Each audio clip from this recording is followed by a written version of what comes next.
Everybody has a daily struggle. Everybody has a trouble. No one knows why I remain humble. I remain humble because I came from nothing. It's hard when you don't got a place called home. In and out, just trying to figure it out. How can we do this? Is there any way out? I love my family. I'll do anything in my power to convert this situation. I've been through so much humiliation. I'm proud to speak of my past. I know my highs and my lows. I made promises to make accomplishments. Santa came, no presents. New Year's came, no bread. It's all good. I'll make up for everything we haven't had. One day, just reminiscing of all the good and the bad, hoping someone could just understand. It was all a sudden turn of hands. Ever since I lost my grandma, we didn't have nobody to call on. But I guess that was God's call. Only few will understand when I say without her we drown in a puddle. No one sees my struggle, they only see a trouble. Mom always tried to keep us in a bubble. Pop's on the phone trying to buy some time. I'm not wasting no time, I'm on the grind, even when it's all odds against mine. Growing up, had straight F's since the pre-K. Now I'm on with a 3.8 GPA. These are the hard times, you can say that, since I've been through the shelter 3 times. That's why I hold my pride. No one knows what lies deep down inside. I'm not gonna lie, there was times where all we could do was cry. I wish I was the angel to lift us up high at a time so low. It sucks going to school, keeping stuff low pro. Knowing you got a notice of 60 days to kick your door. Please God, show me a way, I promise I won't do bad no more. We got no place to go, walking around like we got a place to go, when in reality, we're just taking time slow, wishing we had a home. That's why I'm gonna do it, all for my family. They're the people I live for. I really put my heart into this one. That's all for today, folks.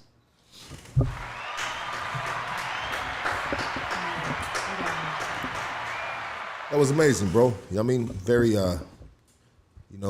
if your heart had words written on it, you just spoke. You spoke them, right? You wrote that. When did you write that, and what is behind those words? All right. I mean, they're pretty self-explanatory, but for those that, tell us a little about, you guys are, Robert and Irene, you guys are brother and sister? It's my little sister. Little sis. What up, Irene? What's up? Appreciate you. Yeah. Tell us a little bit about yourselves. All right. So you wanted to hear about when I wrote that. Well, there was this thing going on in my city, Almani and South Almani. They were asking for somebody who was willing to run for the king. And I was like, damn, that sounds cool. Like, I wish I could do that. And then I told my mom about it. My mom's like, you could do that. And I was like, nah. Like, I kind of doubted myself. Well, I ended up following through because my mom pushed me to do it. So I did it. And they were like, all right, you need to have a talent. And then I was like, well, I don't know what my talent is. Mm-hmm. And then I was like, well, all these people, like, they have, like their instruments and stuff. I was like, I'm going to just speak the truth. I got nothing else to do. I'm just say it how it is. And at first it started like a little rap, but then I turned it into a poem. And we're actually at the welfare office. We're at the welfare office, and then I was just writing stuff down, and I ended up saying it. It all came out, like it came together. But it was just like a little summary of what we've been through growing up, and that's how that happened. But I'm gonna let my sister speak for the rest because she has a lot of input on it as well. Let's see what they want to ask first. Yeah. Any questions? Because I don't know what I'm gonna say. Yeah, no, for sure. You guys are a little nervous, a little bit. You good? A little bit. Yeah, I think you're good, bro. You shot that right now. You guys, we were talking when you guys off camera when you guys came in, and so you guys were going to school homeless, and your classmates didn't know you were homeless. No. It was kind of like we've always struggled, like kindergarten, first grade. It was, unexpectedly, like we just throughout our whole lives. Throughout our whole lives. High school, elementary. Being homeless. Yeah. And was it due to the fact that moms, maybe pops, had suffered from addiction? I mean, what was the circumstances? My dad, he had mental illness, and he had a hard time keeping a job, especially because like he's all tattooed up, and then my mom too. So that was that situation, but we always try to make the best of it, you know, growing up. And I you had did. growing up, I grew up fast for the love of my sisters and my family. You know, we would do scrap metal, anything like scrap metal, candy apples, solid chocolates, everything and anything we could do to like make $1. And we made it happen. Like my dad, he's always like no job or nothing. Like he's always came through, and that's how he showed me to be. So we made the best of everything that we could. But there was times where it just wasn't enough, and those are the times that were the hard times. Yeah. So what would be like if you're a kid, you're homeless, you have all these distractions, all these elements that the average kid doesn't have, right? I mean, sometimes it would consist of maybe going to school hungry, maybe going to school without a shower, dirty clothes. Those are things that you guys went through. Yeah. There's times like where it's just a family of 6 sleeping in one car, not even a van, just a car. And, you know, sometimes the cars, like, you know, they're all buckets too. And my dad, like, he'll bust a window, just one, because they wouldn't go up and down, just so, like, it wouldn't be that hot. But, like, I remember sleeping in motels and stuff. Yeah. And my dad would always, like, tell me, like, since I was little, I already knew. Me and my dad would sleep by the door because people would try to bust the door open. And we'll have my little sisters and my mom, like, over there in the corner. And we'll always, like, sleep, but be, like, light sleepers, always ready, you know? I was little, but my dad already had me trained since we were little. But that's just, like, a little summary. We've had, like gangsters give us presents for Christmas. There's a Christmas it's crazy. where like, we just got out the shelter, and the shelter, you can't pick the city you want or where you want. So we went city to city. Like, I went to 12 schools. He went to like 15, because we can't pick the motel we want, what city we want. It's just where they land you. Especially since we're a family. If we wanted something like a certain city, they would have to split us up. Yeah, and our thing was to always stick together. That's why my mom's Instagram, Unbreakable 6. She always had us, like, you know, together. Yep. Ever since like second grade, like, she always told us, like, if anything, you know, always stick together. Like, I'll have a plan. Like, we'll have a meetup. Like, we're little and we already knew, like, don't ever say anything, you know. It's gonna get better, and it always did get better. But then for some reason, there's always this slump. And if I can interject, share on what you guys experienced going through school and being at the park and still maintaining school in COVID and all that stuff. Oh, yeah. Well, the motel, they give us, like, at the shelter, it's like at a certain time you can go in. So, like, let's say we get out of school at 1, we would just linger around till 6. That's when we're able to go in. So we'd be at the park all day. And then still, like, even if it's 5, they'll be like, oh, it's not ready yet, or the food's not ready yet, so find somewhere else to kick it at. So we'd just be at the park, and we'd have to do our homework there, and it was draining. Yeah. At the bus, every day we had to catch the bus, go back to the motel, and then still sit around all day. Just wait. Waiting for the shelter to open up. Yeah, the motel. Man, this shit it's really Bro, there was times that I would call to check up on them, and it was hard. How did you meet them? On Skid Row, passing out waters. As a matter of fact, I met them at Gladys Park while passing out waters, and they were kids. Mind you, like, I wouldn't even have my kids on Skid Row, and these kids, like he says, they grew up fast. They came up to me, even though they were in their situation, they came at kids, bro. They came up to me and were like, can I help you pass out waters? And they had a heart to give, even they're in their situation, to help me pass out waters to the people on Skid Row. It's just touching. I've never turned my back on them because they helped me, but even in their situation, you know what I'm saying? So I met them while helping the homeless. It was a lot of times, like, honestly, Jacob didn't even call us. Like, he would just show up and literally like just like give to us. And he kept a lot of it anonymous because I don't know. Embarrassing. Yeah, it was embarrassing. Well, for you guys. for my little sisters, because they have a lot. for all of us. But now that it's like we're mature, like there's nothing We're to be just, like, embarrassed about. It is what it is, like things happen and it shows because like in the pandemic, there was a lot of people that went jobless or like homeless. Absolutely. And it just shows like, it could happen to anybody. And, like, Excuse me. I don't know. But we had Jacob. Yeah, we had Jacob. He always checked up on us. Like, literally, he's been a solid person that since we fell off, like, he's just been there. Like, no matter what, he's always came through, like, hey, you guys need this? Or he wouldn't even say, like, you guys need this. He would just give it. And that's one thing, like, I don't even, like, consider him, like, just Jacob. I consider him, like, an uncle. And, like, it's just been like that. Like, we just have, like, that family connection.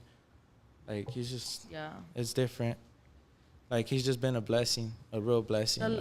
We just hit the shelter, like, a few months ago. And all the times we were in the shelter, we never had, like, any support. It was either the homies on the street, like, hooking up my dad, like, hey, for the kids or for this. Random homies, they were homeless. But they would hook up my dad, like, hey, I just came up on this shit. Like, here's for your kids. There was a Christmas. We didn't have nothing, not even a tree, nothing. We just got out the shelter, got an apartment. And then some homie was like, oh, your stockings, you don't have nothing, fool? And my dad's like, yeah, like, this year, there's nothing. And we never expected anything. We never had presents like that. We never, So then he comes back and he comes with a backpack. He's like, I just came up on all of this for the kids. And he starts filling it up with stockings. Yeah. And Christmas morning came and he's like, Santa's here. And well, he was all hyped. Santa's here. And he's like, I just came up on all of this. I threw it in my backpack and it's for you guys. Yeah. And then my little sisters, they're babies, so they're all happy.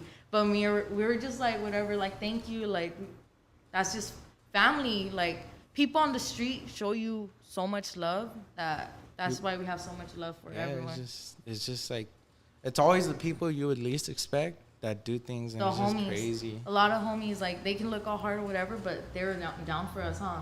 Yeah. Well, shout out to the homies that because these cats are out there, and they're they're running the show on that side of the fence, right? Mm-hmm. They're out there, they're doing their thing. And they motherfuckers got hearts too, right? I was on the streets. I've been homeless too before. I changed my life around. Like, I got a lot of years, on the streets, and just it was self-inflicted though. It was self-inflicted. Drug addiction, gang shit, all that. So I know the elements, and we've always, like, we see, like, the homie, they got the family, they got the kids, Yeah. And so I've been there, and I've I've given, like, bam, hey, I've been that dude before. Hey, come up right here, bam, hey, give it to the kids, Yeah.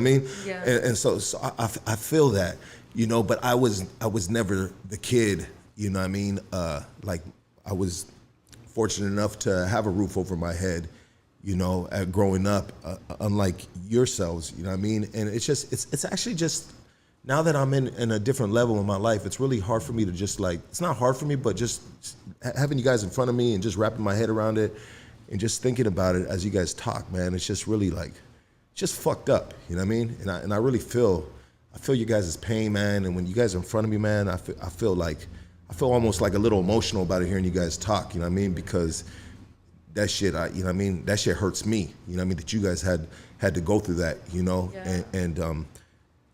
So you said a few months ago you guys were in a shelter. Mm-hmm. You guys are 18 and 19 years old. I was 17. And I just turned 18 last week, so. Happy birthday. Happy birthday, yeah. Happy birthday. She was 17, and I think I was 18, about to turn 19. But that's when Project Coffee Cup, he stepped in, and he helped us out. There was no questions asked. Like, he just stopped by, and here's for the family. Yeah, and I think he got the point too. Like, he didn't ask. Like, he'll just show up. Like, where are you guys at? Like, and I know he knew because, like, he would show up and just be like, keeping an eye, like, oh, look, they're showing this, they're showing this. Here's some food. Our parents taught us, like, don't ask for shit. You go and get it. Like, even if we're struggling, we'll make it one way or we'll make it another. happen. We're gonna figure it out. Yeah.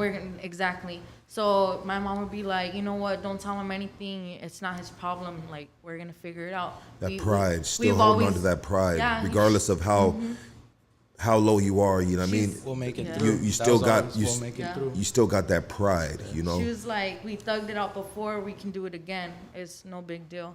But he would come, and I know he knew. Like, we all know he knew. Like, you know he knew. Well, yeah. And- I mean, it's not hard to figure it out. You know what I mean? He's Yeah, down there feeding the but- homeless, and here we got these kids right here. You know what the hell are they doing here? They over here just playing, hanging out with the homeless? You know No, what, they're a Joe? part of Like- it. You know? Like I said, I never turned my back, and I've always stayed in touch with your mom and your dad. You know what I'm saying? I have mad love for them, but to their credit, in spite of their situation, they both finished high school, graduated, got their diplomas, got scholarships, so they're not just handouts. You know Let's what I'm saying? go, baby. Shout out to Robert Let's and go, Irene. man. You guys did She that. just got a scholarship, literally when she just graduated like a couple weeks ago. Got a scholarship. You know what I'm saying? What kind of scholarship did you get, if you don't mind me asking? I wrote an essay. So my essay was about, it was basically what I would use the money for. And so I wrote the essay on how we just got a place, and I want to help my parents get some stuff ready for my sister start school next year. So I want to try and get them shoes, clothes, whatever I can. And I kept it real. And I won it. Out of like a few schools, I took the scholarship. I just kept it real. That's all, my mom always tells me, just keep it real. Why are you gonna fake the funk? So we just keep it real, and that's what I did. Because see, some people use that situation and don't finish. You know what I'm saying? In the midst of the hardship, they're online. You know what I'm saying? In COVID, and he graduated too, got a scholarship, became the king of El Monte, got into Police Explorer. So these are testaments of overcomers. You know what I'm saying? Absolutely, bro. didn't- Absolutely. they didn't use These their are struggle to- they are battle tested, bro. I mean, if you can get through what you guys have gone through, the road is yours, baby. Both of you guys, man. You guys are. I mean, so you said something about police. What is it? Explorers. Explorer. So are you going to be a police officer? Well, we'll see what the road has for me. But yeah, I've been through the Almani Police Explorers, and I won the King of Almani and South Almani, and I got a few scholarships through that. But throughout the time, we were already struggling. Like Yeah. he didn't have like, for the Almani, King of Almani, you have to dress like good, like in a suit and all You need to that. add suits and So it was suits. like, fuck, are we gonna come up on it? Are we gonna go, like, how are we gonna get him fixed? I got a sponsor. I'm being for real. suit. But actually, But he got a sponsor, so we didn't do any of that. yeah, to jump back to Project Coffee Cup, he didn't know that we're homeless till like it took 2 times when we volunteered with them. The second time we volunteered with them, we actually ended up telling him. I don't know how, my dad and him, but my dad and him, they just clicked like the first time. My dad and him, they clicked the first time. They exchanged phone numbers, and He's been there ever yeah, since. he's been there ever since. Him and my dad are like really close. Yeah. And with our whole I would have family. never graduated if he would have never have like helped us with the place. Yeah. Cause I was just so into like, what are we gonna do? I'm always my mom's ride or die. Like I have to help her with the girls. I have to. What are we gonna eat? How are we gonna do this? What about the gas money? So I didn't have time for school. Who has time for school when you're going through motel to motel? But he helped us with the place, and then that's when I got back and I was like, you know, I'm gonna finish high school, and I did everything on Zoom, the homework and everything. But if he wouldn't, he got us the beds, he got us the fridge, the stove, TV. the TV. He helped us with everything. It's just so And much this stuff was, that he and did. this was all the stuff that Jacob got you guys for an apartment. You guys got. yeah. Yeah. He put, So you got the housing Yeah. for him. It's everything. Man, they've come a long way, bro. It's, Long way. you know, long, long way. But I'm glad this interview is different, so you can hear it from people who have gone through it and see the impact of like the organizations that are out there touching people. This is not for clout. This is because we love people. We have a passion to help, man. So thank you for even having us and allowing them to share their story, because they're badass kids right there, man. Yeah. Not bad. Like not baby kids, but badass. Like The badass baby kids. You know, they've been through that. Hey, so when you guys, just a couple more questions, you know what I mean? I don't know how much time you guys have right here, but a couple more questions before you guys get up out of here. So you got the scholarships. Is it scholarships to go to school, or is it scholarships of just like a check to live off of, money, donated money? Like what does the scholarships consist of? I got a donated money for like after high school, whatever. And I use the money I'm gonna use the money for my sisters, and hopefully I can, whatever money I'm gonna get, I'm gonna try and flip to be able to get a car and all that. And I did get my car. I actually did, by hustling, selling things, buying things, flipping it, and all that. So I got my first car and just focused on helping my mom with the girls. Absolutely. You know what they say when you're on a plane? When you're on a plane and the plane is about to go down, they say for the adults to grab the oxygen mask first before they give it to the kids. So I want to look at it like this. I want to look at it. So you got money for a scholarship. You want to help get for your sisters, for them to get into school. But I would think almost maybe you need to invest some of that money into education for yourselves, and being the fact that you guys are battle tested, you guys have, stood through the testament of time of what you guys have been through. Maybe, I mean, what do you guys want to do? What is the goal for you guys now that you guys are out of high school? You got these scholarships. I mean, what's the next step for you guys? Well, I don't know. Well, I'm enrolled in Pasadena City College. Hopefully I can get into like the EMT or something, anything that will bring in money, Yeah, but not hopefully, you can get into that if you want to. If you want to. So you guys are for you. Big dog, I mean, you should get into like a union, a trade, learn a trade, get a trade underneath the belt. Bro, you get into a union right now, bro. You journey out in 5 years, bro. You'll have a house in 7 years. I mean, union is the way to go, bro. Yeah. You know what I mean? Get a trade underneath the belt. I mean, what interests you? Well, right now I'm currently I'm employed with LAUSD through the Boys and Girls Club, so I'm working in a school. So that's where I'm at right now. But career-wise, I'm not sure. Like, I wanted to do the policing field, but the policing field it's pretty, it's a hard road to go down. Yeah. And then with my parents, having tattoos, I already know is going to be a problem. Yeah, because they're going to do a background on family, and that there's criminals and this and that. What I've heard is I don't think you're going to be able to get into that field, being the fact that there is convicted criminals in your family.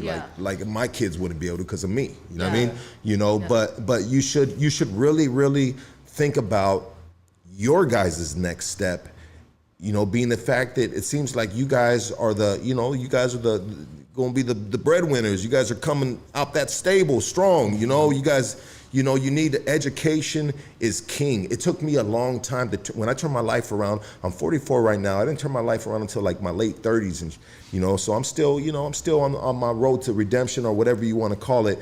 But the best thing that I ever did for myself was education. I put myself through union school, and I go to UCLA.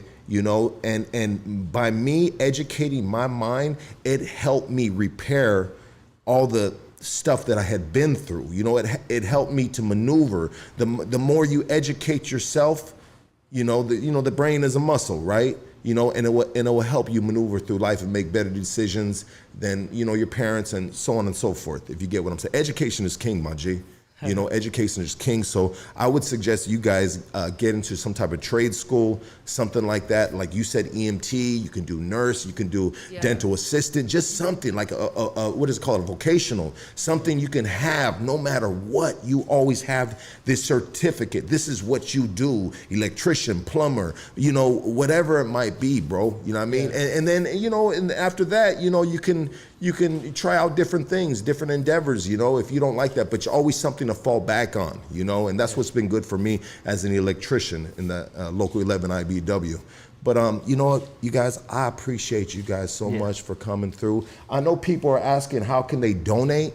Do you guys have any like GoFundMe's or anything like that? It's all through Jacob. It's all through Jacob? Okay, so how can they donate to, because I read a couple comments right now. So if anybody would like to donate to Robert and Irene, go to Project Coffee Cup page, click the link in our bio, and just indicate for Robert and Irene. We'll be sure that those proceeds go to them. If you want to help her mom out, because they're very selfless. As you can see, you ask them about them, and they already think about their little sisters, and they need to take care of themselves. Because I'm telling you, I'm not trying to tell you not to take care of your family, but if you take care of yourself right now, then you can come back and take care of them tenfold, bro. You guys are the golden nuggets.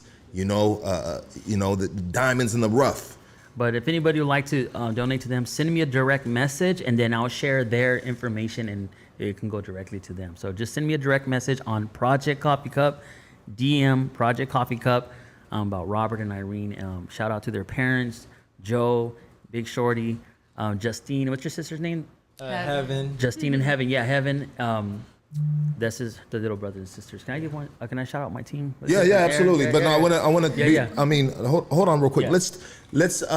I want to thank you guys. Yeah. Robert and Irene, baby. You know what I mean? You guys, we will always be here for you guys. Anyhow, any way we can help you guys. I'll give you my direct number, extension of this dude, right? You know what I mean? You can call me and whatever you might need and I can help do, I'll make it happen, baby. I got you guys. But what I want to do real quick before we do that, let's take a quick break because I want to talk to you offline real quick. Oh, cool, bro. Let's take a quick break, everybody, and we'll be right back. Me too.